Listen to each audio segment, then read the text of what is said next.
Bonjour et bienvenue dans le podcast de Cassé Éditions. Aujourd'hui, nous vous présentons le roman de Daniel Foucard, Asexologue, paru en septembre 2025. Daniel Foucard, qui se définit comme un arpenteur des mutations de la société, a publié plusieurs romans aux éditions Al Dente, aux éditions Léo Schir et aux éditions Inculte. Il a publié parallèlement dans de nombreuses revues et collaboré avec des artistes et musiciens. 2 de ses romans ont été adaptés au théâtre. Il vit depuis 2020 dans le Loiret. Asexologue est l'histoire d'un ancien sociologue reconverti en sexologue thérapeute qui, pour fuir la ville concentrée de particules fines et de frustrations érotiques, décide de s'installer en milieu rural et de faire prendre l'air à ses thèses post-sexuelles controversées. Mais qu'a-t-il réellement fui ? La ville et la foule ? Son couple et sa fille adoptive ? Ou cette terrible découverte que ses recherches lui ont révélée, celle dont il ne parle jamais à ses patients. Dans ce roman, à la fois loufoque et sérieux, les séquences se suivent à un rythme incisif en plongeant le lecteur dans l'univers inquiétant de l'asexologie contemporaine. Les voix sont celles de l'auteur Daniel Foucard et de Margot Klein. Qui a commencé ? Tu oublies le numéro que tu m'as fait la veille au soir, quand je t'ai attendu au lit. Dis-lui que tu t'es bouclé à double tour dans cette salle de bain, comme si tu avais des appels secrets à passer. J'ai entendu tourner la clé. Tu inventes. J'ai pas fermé la clé. Si, j'ai entendu, je te dis. Quel dommage que je me sois pas levé. J'ai le droit pour une fois de me coucher après toi, non ? J'étais indisposé. Voilà, j'avais rien à cacher, je préférais que tu ne me vois pas dans cet état. J'ai fermé la porte, mais pas à clé. Oui, indisposé, je comprends qu'on soit indisposé, quand on ne veut plus coucher avec moi. Eh bien, le lendemain soir, tu m'as refilé le virus. Même chose avec toi. Le dégoût en plus. Et si c'est du dégoût, dis-nous ce qu'on est venu faire ici, à déballer nos problèmes devant lui. Ma seule vraie compétence de psychothérapeute reste la post-sexualité. J'ai bossé en ligne, j'ai zoomé et décodé, traîné aux archives nationales, enquêté micro en main, sondé à coups de questions pièges. On peut dire que maintenant j'en connais un paquet, comme dit Sven, ma pote de promo. Dans un sens, j'ai inventé une spécialité, celle d'un arpenteur, d'un défricheur même. Quand mes collègues sociologues cherchent à caractériser la sexualité contemporaine, dans toute sa diversité, selon tous ses aspects les plus techniques, ils s'adressent à moi, cherchent ma caution.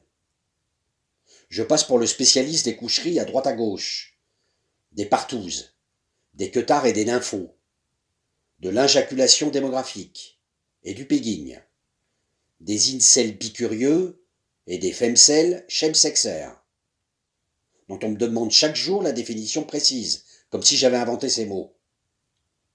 Non que les infos manquent sur le réseau, mais selon eux, j'en connais beaucoup plus que n'importe qui, puisque j'annonce la suite du programme, l'abandon du tropisme sexuel. Yoko est sans doute la patiente la plus étrange que j'ai eue. Ancienne sportive de haut niveau et amatrice de trekking, elle habitait la ville jusqu'à ce qu'un choix mûrement raisonné les poussait à se blottir dans un coin reculé, en lisière d'une forêt profonde, que les autorités hésitaient à transformer en parc national. Il n'était nullement question d'un retour à la nature, que cette semi-aventurière aurait aisément affiché, mais plutôt d'un isolement sanitaire. Yoko n'avait pas fui la ville, elle n'avait pas fui son compagnon, auquel elle tenait plus que quiconque, elle avait fui l'idée selon laquelle l'accouplement était l'acte nécessaire à la reproduction. Yoko voulait une enfant d'une autre manière, mais surtout pas au moyen de la science. Et cet enfant devait être celle de son compagnon chéri. En venant me voir, cet original comptait autant sur mon aide que sur mon écoute docile. Ses propos ne trahissaient aucune hésitation, n'appelaient pas de contradiction, ni ne cherchaient la confrontation. Je restais perplexe, elle ne demandait rien d'autre. Dans ses randonnées d'avant cet exil sauvage, Yoko faisait de fréquentes pauses pour ouvrir un livre unique dont la couverture représentait une antenne irradiante d'ondes multicolores. Il y était question d'individus connectés les uns aux autres, à leur insu, par un système de fréquences imperceptibles, donc inconscientes. Tels des neurones ou des ordinateurs, ces humains avaient la capacité de transférer des paquets de données avec une célérité et une efficacité que nos bidouillages électroniques ne singeaient que péniblement. La question était de savoir qui était doté d'une telle force, ou plus exactement, comment s'apercevoir que nous en étions capables. Pour Yoko, il ne faisait aucun doute qu'elle comptait parmi ceux-ci. Elle allait jusqu'à m'expliquer, en consultation, que la ville avait présenté un trop-plein d'informations à traiter inconsciemment et que de fréquentes migraines l'avaient poussée à faire ses bagages. Ce n'était pourtant pas la raison principale de sa fuite jusqu'à une cabane. Le but avoué était de tester l'amour véritable que lui portait son compagnon, qui ne devait en aucun cas la rejoindre sur zone. Yoko voulait que le père se concentre suffisamment pour que, ensemble, ils conçoivent une enfant par transmission de pensée. L'extraordinaire pouvoir d'autopersuasion de la jeune femme serait une première forme de fertilité que la concentration du jeune homme devait compléter. Yoko voulait une fille, et ce, sans la moindre soumission au hasard des combinaisons ovulaires. L'avantage du transfert de semences par la pensée était de choisir le sexe et pourquoi pas quelques traits de caractère de la progéniture à couver. Chaque journée passée dans son chalet comportait de nombreuses heures de méditation, peut-être même d'incantation, je ne lui ai pas demandé. Son compagnon était tenu d'avoir confiance en les pouvoirs de Yoko. Si l'exilée était enceinte, ce serait donc bien de lui. Et s'il en doutait, peu importe, puisque ce serait leur enfant à tous les deux. Sven disait que nous étions des sociologues innovants et interchangeables. Plus précisément que nos deux thèses d'apparence contradictoire étaient interchangeables. Ses recherches à elle ont essentiellement porté sur les hormones du plaisir et ont abouti à l'idée que nous allions connaître une ère de la sursexualité. Nouveau concept qui porte dans son vocable même de quoi discréditer le mien. Pourtant, ils ne sont pas si opposés. La postsexualité n'est pas un amoindrissement des pratiques sexuelles. Permets-moi de le redire une énième fois. Seulement un détournement, voire un abandon de la copulation. Abandon progressif du corps à corps, à 2 ou à 3. Abandon de l'échange séminal. Lors de la parution de ma deuxième étude, je prévoyais encore du sexe en quantité, mais chez nous, seuls devant nos machines, au secret, donc beaucoup moins dans nos propos, encore moins dans nos conversations. Non, corrigeait Sven. Les humains sécrètent des hormones préparant l'acte sexuel. Dopamine, testostérone, prolactine, ocytocine, sérotonine, qui tiennent debout tout l'édifice amoureux, ainsi que tout le désir au sens large. Or, l'état actuel de nos recherches sous-estimerait leur secrète capacité à renforcer aussi le système immunitaire et à protéger des agressions virales les plus inattendues. Pour armer ce mystérieux bouclier, les hormones doivent s'accoupler, se mélanger, livrant gratuitement un cocktail prophylactique. Notre métabolisme aurait ainsi besoin des hormones des autres pour s'automédicamenter et fonctionner à plein régime.